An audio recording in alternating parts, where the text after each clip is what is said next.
Hello, everybody. Welcome to our live stream. We are so happy to be back with you today. Happy holidays.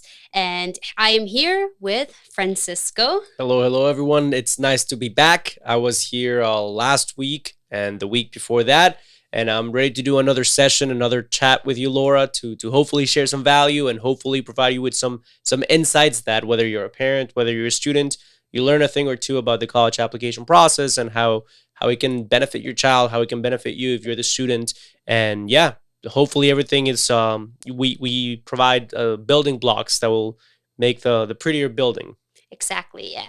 And today we are streaming on our 4 platforms. We are live on Instagram, TikTok, YouTube, and Facebook. So if you are joining us on Facebook, YouTube, any platform that you're on, make sure to drop a comment, say hello. I do see that Lily, Cami, Mary, Lily are in the chat on Instagram watching us and saying hello. If you are joining us on our other social media platforms like Lilia is, make sure to drop a comment and to say hello. Let us know where you're joining from so that we can give you a little shout out there. Today, as we mentioned, we are talking about very important topics and very relevant topics to the college admissions process, specifically with the time of year that we are in. We're talking FAFSA. We're talking the new SAT, the changes to the SAT exam, which are going to be pretty big because, traditionally this exam has been pen and paper, pencil and paper, number 2 pencil.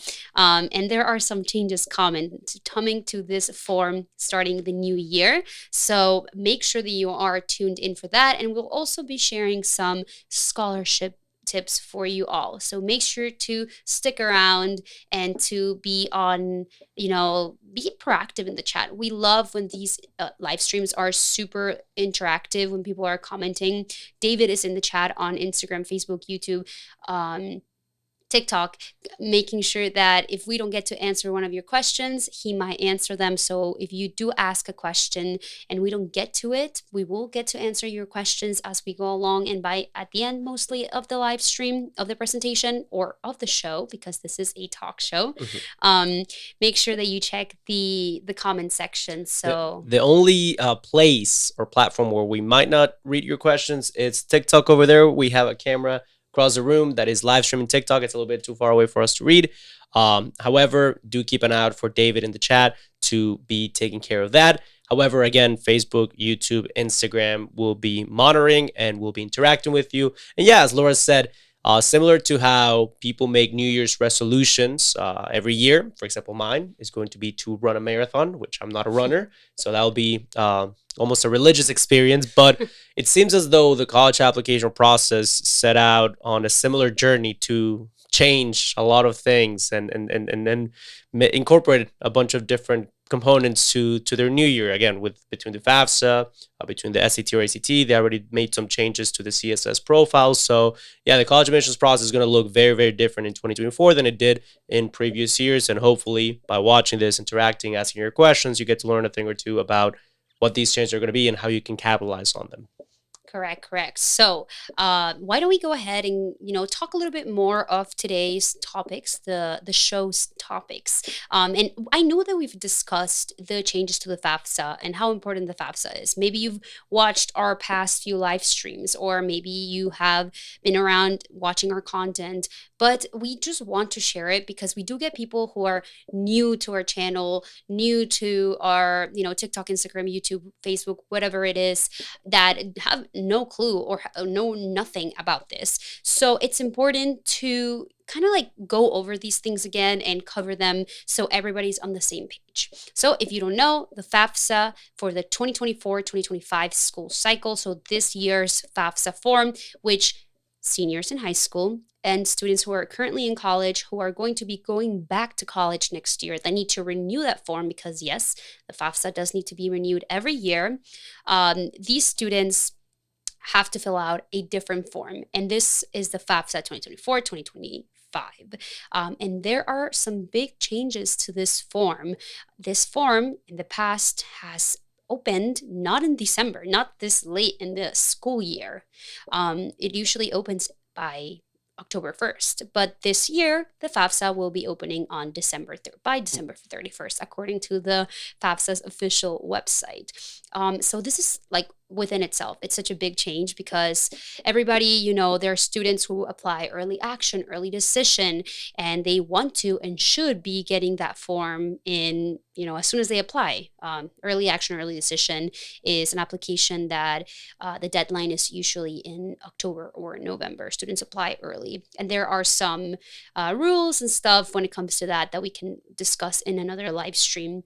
But usually students want to fill out this form, the FAFSA, as soon as possible. But this year, things were different. Yeah. And as Laura says, typically this is a process, the application process and the completing the FAFSA process are two processes that happen in parallel. And as Laura says, especially with early action, early decision, if you have an October 15th deadline, typically you have an October 15th application deadline and you theoretically want to make sure that you fulfill or that you complete the FAFSA in previous years as soon as possible, as soon as it opens. Why? Because a lot of the money that gets allocated through filling out the FAFSA or that uses the FAFSA as a form, well, it gets allocated on a first come, first served basis. So again, previous years, the process was October 1st rolls around, you complete the FAFSA, you put down the schools that you're going to apply in the future as the deadlines come to pass. You put those schools down, and then as those deadlines become available, you continue to apply to those schools. Now, it's very, very different in terms of before you will apply to all of your schools, or you would have applied to all of your schools, theoretically having already submitted the FAFSA. So then the university can make financial aid decisions on documentation that they have already received. However, this year we see that a lot of students apply to college without having fulfilled or completed any of these forms, and the universities do not have the documentation to make determinations or to assess the family's financial standing. So again, that itself can delay financial aid packages. And that within itself has been weird for a lot of students who typically during the holidays already know, oh, this university offered me this amount or this amount. Now they have to wait a little bit. But the whole concept of waiting, of not waiting and completing the form as early as it becomes available prevails. As soon as the form becomes available before or by December 31st, you should be, if you want to take anything out of this conversation that we're having, Laura, I recommend that our listeners, number one, start off by understanding that they need to complete this form as early as it becomes available. So that is change number one about the FAFSA.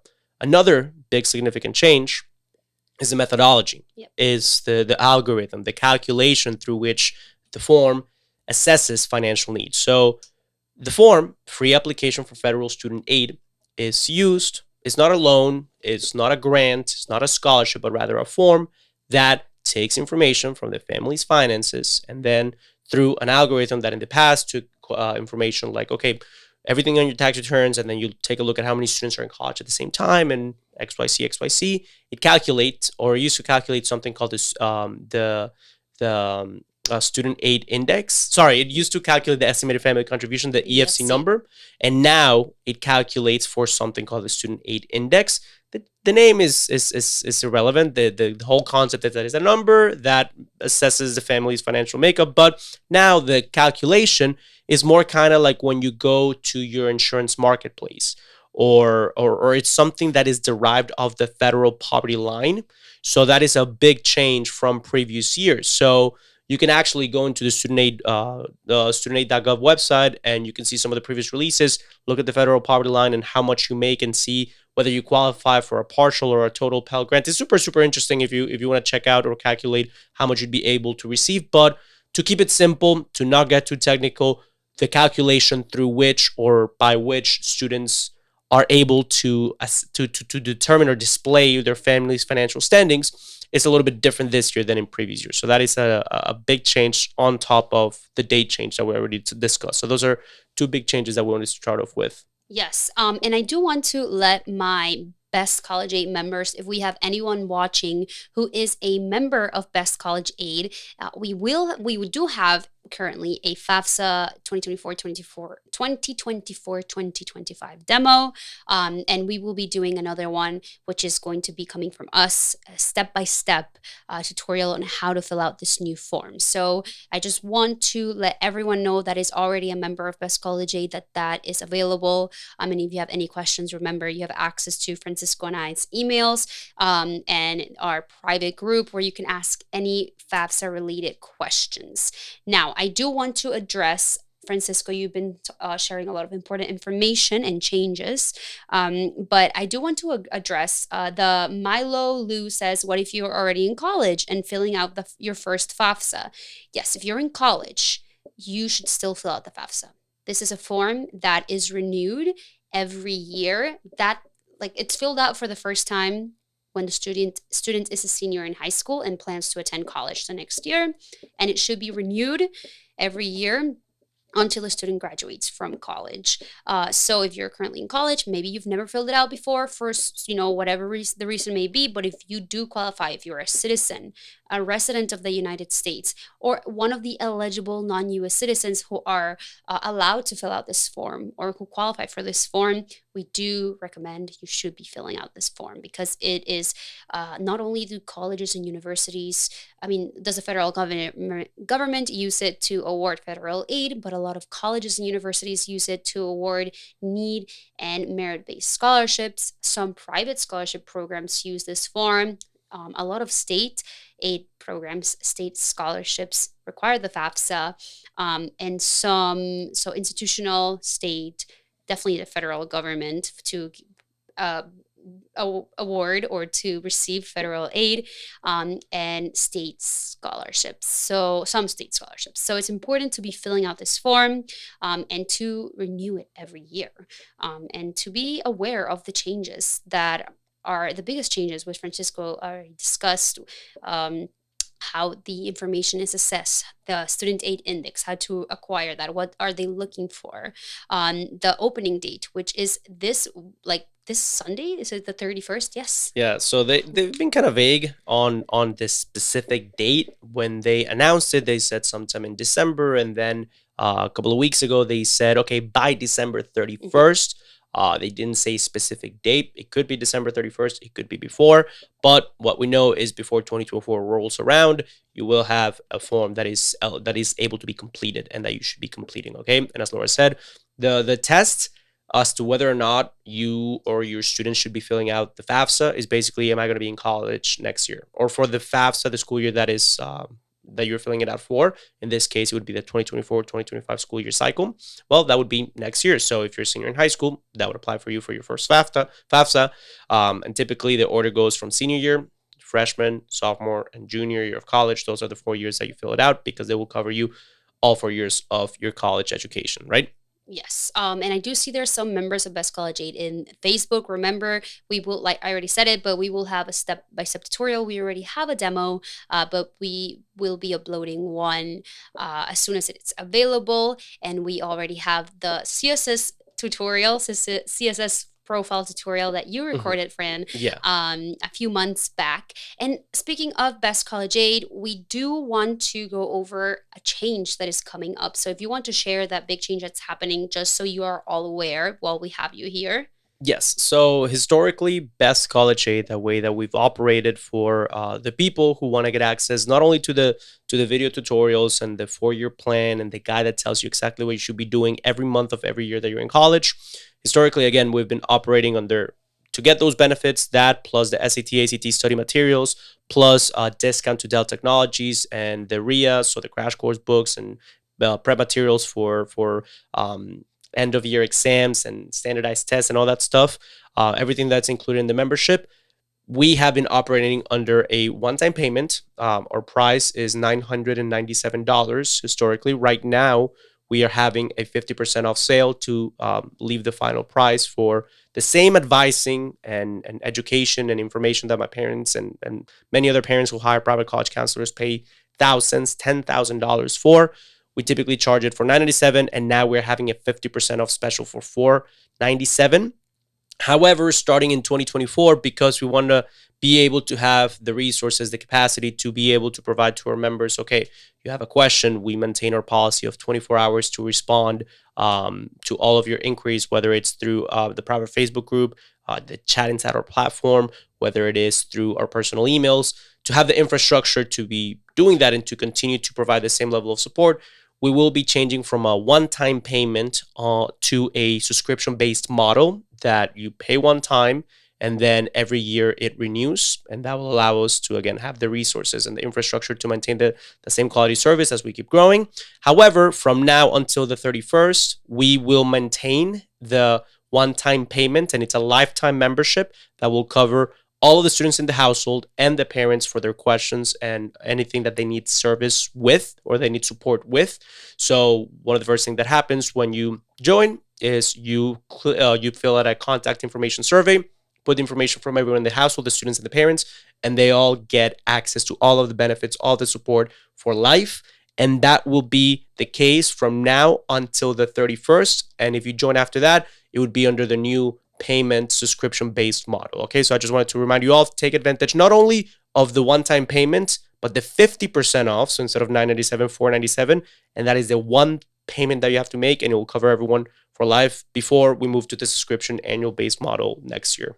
Yes. So in other words, is one of the last few opportunities to have access to the lifetime membership, to have Best College Aid as a lifetime membership. So to make one payment, or if you choose to do the monthly payments and pay it off, you will have access to Best College Aid, you and your family, because it is a family membership for the rest of your life, because starting next year, the membership will be renewed annually. So if you want to take advantage of that and join Best College Aid for life, we do have that sale going on. David is going to do me the favor of sharing that link in the comments. For those of you watching us on Instagram who are interested in having access to this 50% off, you can send us a DM, a personal message? No, a private message. Direct message on Instagram at Best College Aid USA, saying you're interested in the end of the year sale, 50% off sale, and we will share that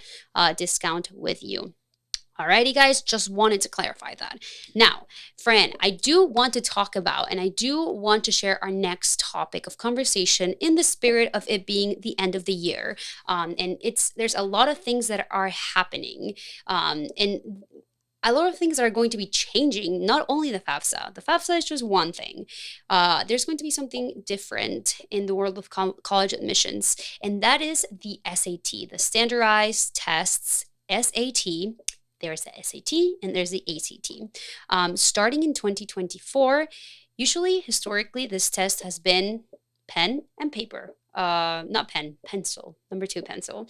But starting next year, it's going to be a digital exam. You know, they're going to be adopting that digital test format, which personally, I think they took not a while, but I mean, I saw this coming. I don't know about you, Fran, if you thought, I mean, honestly, here in Florida, I remember when we were in high school and not the FAFSA, the FCAT used to be pen and pencil and paper. Yep. And then they switched it to digital. And I remember the year that it changed, all my friends were like, oh my gosh, it's digital. It was a big deal because we were testing, with the traditional model, and it became digital, and it was something that we had to get used to. So this is a big difference, a big change that is happening in 2024. So yeah, and I personally think it's a great thing, simply in terms that everything that you learn at school should be an emulation, or should be preparing you for the real world.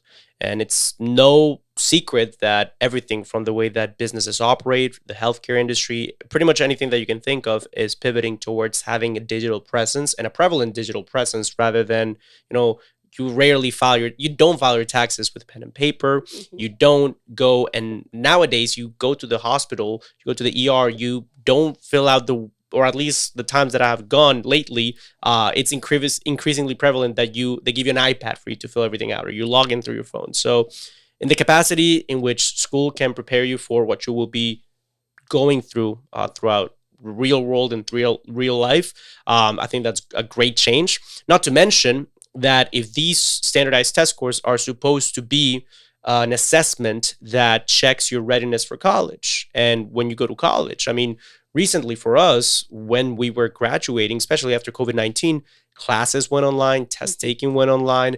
The even before COVID, I remember my years in college, a lot of professors were doing their modules online, their testing online. So the capacity in which students are prepared to be able to take information from a screen and get used to not having the distractions that TikTok and Instagram and all those things present, but rather training students to be able to thrive in an ecosystem that is okay. You're looking at a screen, but you're being proactive with a screen.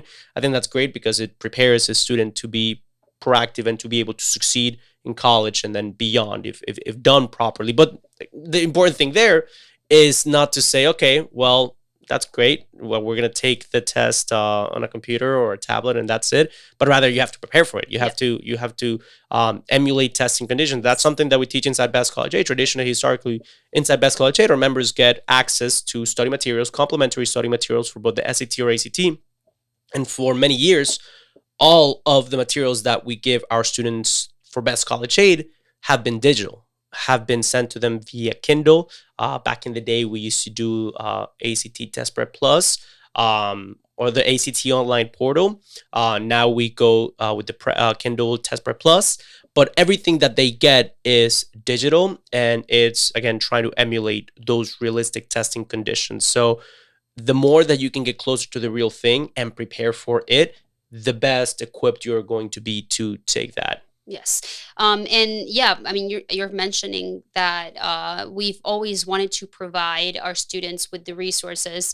Not only, I mean, now it's really cool because the SAT is going to be digital, and it's really cool that one of the many benefits inside of Best College Aid is a year for the SAT Prep Plus account, which is just readiness for these and preparing for these standardized tests, but also just because we really care about these exams here at Best College Aid. I mean, you know how important we think they are, and I feel like there's this misconception that even I had when I was in high school. Like I used to think that I didn't do well in tests, and I used to think that the SAT or ACT wasn't for me because I just thought like, kids who did really well in tests, I got really nervous. And then I got over it once I studied and stuff.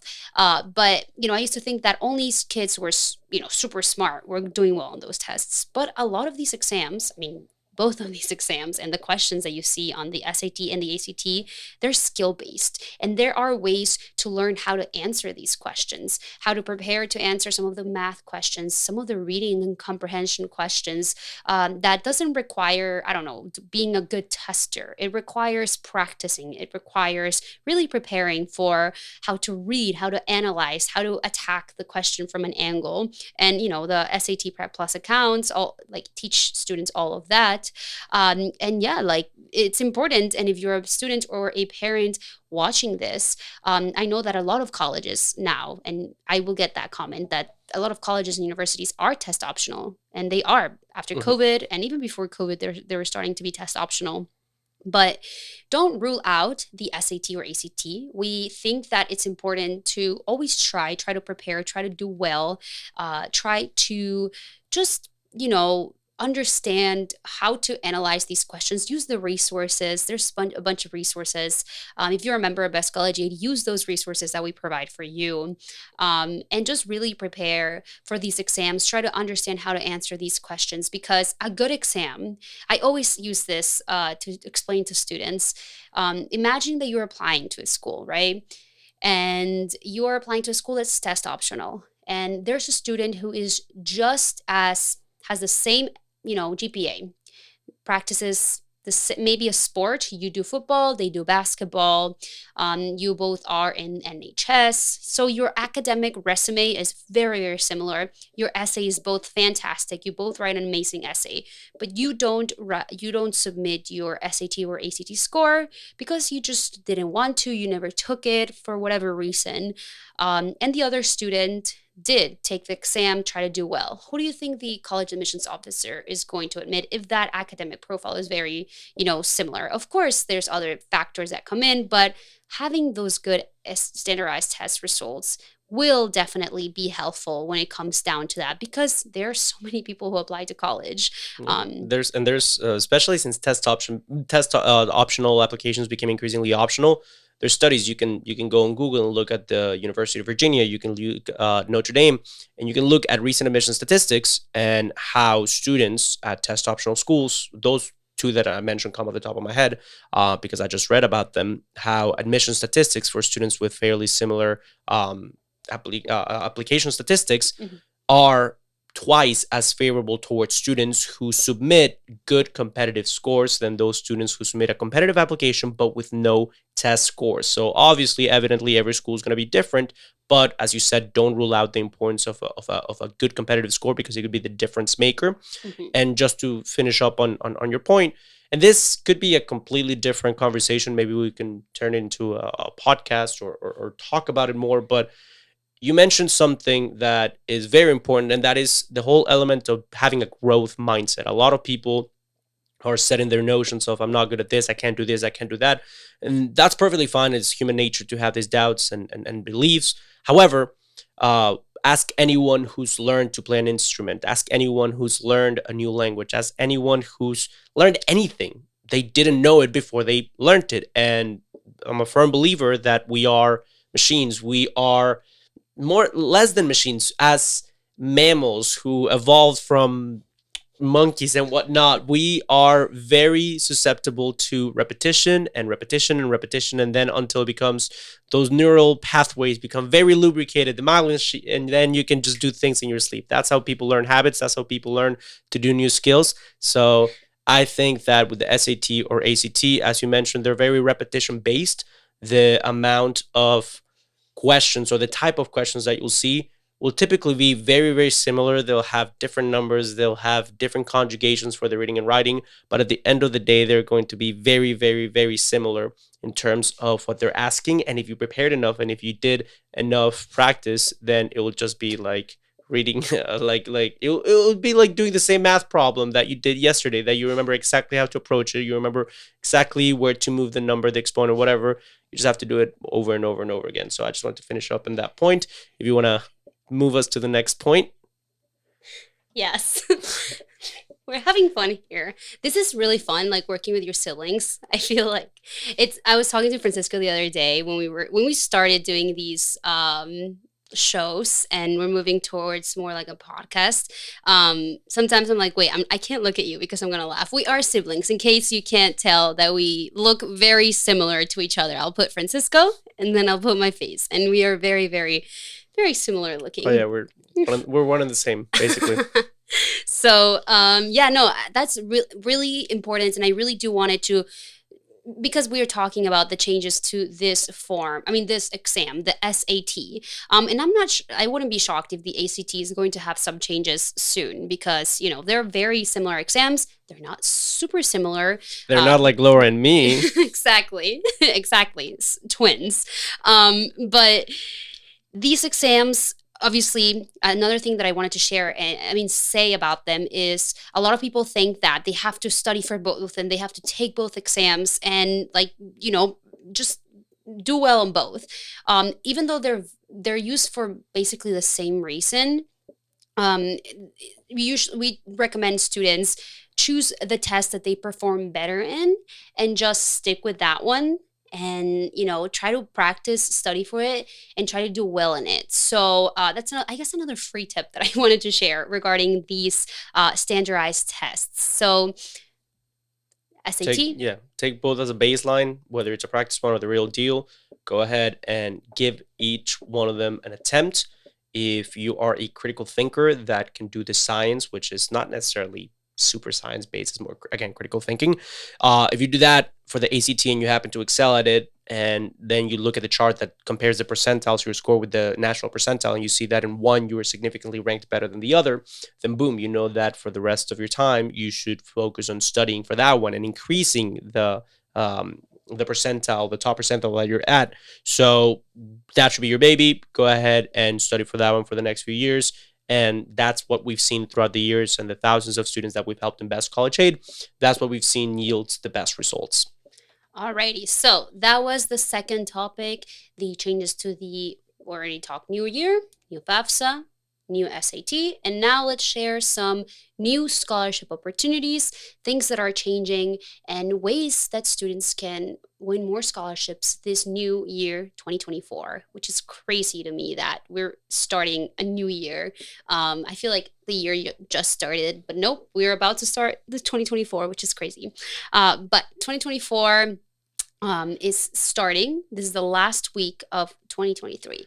So, what are some free tips that I have for you? Let's start with private scholarships. Private scholarships are the beauty of them is that there's always a private scholarship available. It's not like the FAFSA, it's not like a CSS profile, and it's not really like some state scholarship programs that they have deadlines, opening dates. There's like a window that they're available, and then they close depending on, I don't know, of course, like the time of year. The FAFSA is available for a long period, but usually we recommend that the FAFSA is filled out and completed as early as possible because a lot of colleges do award financial aid and scholarships on a first come, first served basis. So, all those forms should be filled out as early as possible. This year is going to be available, as we said, um, by December 31st, so January. And we recommend that students should be filling out this form, in that first month. But the beauty about private scholarships is that there's private scholarships that are available, in the summer, scholarships that are available right now. There's going to be a bunch of private scholarships that are going to be opening up starting 2024. So the deadlines do vary. So starting 2024, my tip to you is and it's not just for the new year, but it should be done all the time. But there's going to be a lot of scholarships that are going to be available. Start doing the research. Start looking for those scholarships that will be available in the coming year. And maybe make a list of those private scholarships that you do qualify for, that you should be applying to, figuring out maybe it's in May of 2024 that they're available. Maybe it's in April of 2024. Maybe it's not till October, but just having an idea if maybe you are a soccer player, or let's say you're in musical theater and it's a musical theater private scholarship.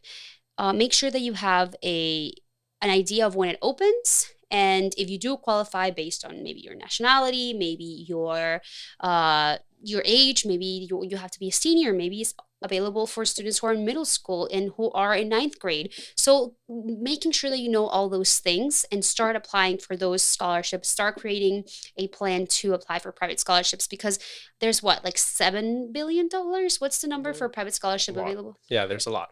And private scholarships is like Uber Eats. Just because you check one time at midnight and some restaurants are open, some restaurants are closed, and you can't get necessarily what you're looking for first, doesn't mean that there's not other restaurants that are open and available for you. So it's a matter of continuing to look. And there are some restaurants that are going to have faster delivery, that are going to be right near your area, that are going to be open, that are offering exactly what you're looking for. There's going to be other times where the portions might be a little bit smaller. There might be a smaller $500, $1,000, $2,000 scholarship. It might not be the big Cheesecake Factory that is delivering, but hey, sometimes it's better to eat a McDonald's burger than to not eat anything at all. So, treat it that way. As long as you're getting food, and by food I mean bread, and by bread I mean money in your bank account for your education, why not? It's one of those beautiful periods in your life in which you can get paid for writing an essay, sending your transcripts, similar to being young and Uber Eats. It's a beautiful moment in your life in which you can eat and not necessarily worry too much about gaining weight than you do when you're older. So take advantage of that. That's a thought that I wanted to share on private scholarships. Alrighty, so I'm hungry. Yeah, we can tell. So I hope that those tips were obviously helpful for you. Apply to private scholarships, make a plan. FAFSA, if you are a senior, if your student is a senior in high school, or a college student that does have to renew that form, make sure that they are ready to fill it out, because it is going to be available starting next week. crazy that it's already going to be 2024. I can't get over that. But I do want to move on and address some of your questions because I did see that some people were commenting. I do see that Anna Argamonte is saying hello. Hi, Anna. Thank you so much for joining. We also have somebody joining us. Tengo Alma De Angel says, in Indianapolis, thank you so much for joining. Vidal is joining us and saying thanks. Pow Pow say that they are joining us from New York. New York. I went to school in Poughkeepsie, New York, and I miss it so much. I miss New York. Not necessarily Poughkeepsie, but I did used to go into New York City a lot, and I just miss it. I miss the weather here in Florida. Always hot. I'm ready for some cold weather. Stella is joining us from Chicago. Thank you so much. Francisco and I are running the Chicago Marathon. This is going to be his first marathon. I've ran 3. This is going to be my 4th one. It's going to be my first time running ever, actually. I've never ran in my life. He wants to be like his older sister. So he said, I want to run it just to be like you. True story. It's facts. I thought we were twins. Yes, we're twins. Duh. But yeah, I saw some comments on Instagram, and I do want to say hi to you guys as well before we leave because it is almost time to go. I hope that you found this presentation, this show, this conversation, very informative conversation that we had, by the way. You found it informative and you found it entertaining, but also it helped you, whether you're a student, whether you're a parent watching this, it helped you. Joe Sosa is saying, is there anything we can fill out prior to the release of the FAFSA? Excellent question. So the only thing, or the thing that you should be doing is creating those FSA IDs. Well, the FSA IDs that are related to the FAFSA, and there's also, again, the CSS profile for if you have a list of universities that you already created, that you're already applying to. The CSS profile, which is the other big form for institutional awards, that was not affected by the date. Yes, the form changed a little bit, and Best College Aid members have a full-blown tutorial on how to complete it to perfection. If you have a list of colleges, you have to check one by one and see if they require the CSS profile for institutional awards. And if you have not already done so, you should have already. And if you have not already done so, do it right now. Complete the CSS profile, and then the FAFSA when it opens up, so that you are eligible to receive all of the money that they offer for institutional awards. Alrighty. Great question. Our final question that we do have here is, and it's a really important one regarding the FAFSA. Olga is asking, do you know if we only provide taxes for the parent that claims the student in taxes in the FAFSA? Excellent question. In the FAFSA, if the student is applying as a dependent, which is mostly the case, most students are going to be applying as dependents, which in your case, you're saying that you're claiming your student. Basically, the form is going to have a parent section and a student section. And yes, is going to be taking information from the parents and the student. Alrighty. So it's important to, if you're a student or a parent, that both sections are filled out in order to be eligible to receive these financial aid and scholarships. And we do go over that in that tutorial that we have the demo, and also we will also be clarifying that and going over more strategies inside of Best College Aid. So if you're interested in joining Best College Aid, if you're interested in joining and taking advantage of the 50% off sale, David is going to be commenting on Facebook and YouTube that link to that discount. It should be in the video's description, but David will share it in the this video's description. Also, we do have a free training if you want to just learn more, if you want to learn more information. If you're watching us on TikTok, that free training, the secrets to get accepted to college with scholarships, is in our the link in our bio, also on TikTok. So if you're interested in watching that and learning more strategies, make sure to check out the link in our bio. Make sure to watch that all the way through, because it is filled with information, filled with tips and strategies that can help you and your students. So make sure you check that out. I don't know if there's anything else you wanted to share, Fran. No, just those of you who are interested in joining Best College Aid, again, taking advantage of that 50% off discount for the one-time payment so that you never have to pay anything again. Because again, if you're thinking about it and you wait till January, by then we're gonna implement that subscription-based model. So this is the perfect time to join. And that is that. That is that. Thank you so much for joining us. Hopefully you learned a thing or two, or three, or four. And we will be back live next week on our social media platforms. And thank you so much. Have a beautiful rest of your week, end of your year. If you have not accomplished your New Year's resolutions, you still have a week. So good luck with that. There's still time. Alrighty, have a wonderful night. I'll see you guys maybe inside of Best College Aid. I'll see you next week, and have a wonderful Happy New Year. Merry belated Christmas. Yesterday was Christmas, so Merry Christmas to you all who celebrate, and also Happy Holidays. Have a wonderful week, and we'll see you next time. Kasia. Bye, twin. Bye, twin. See you later, guys.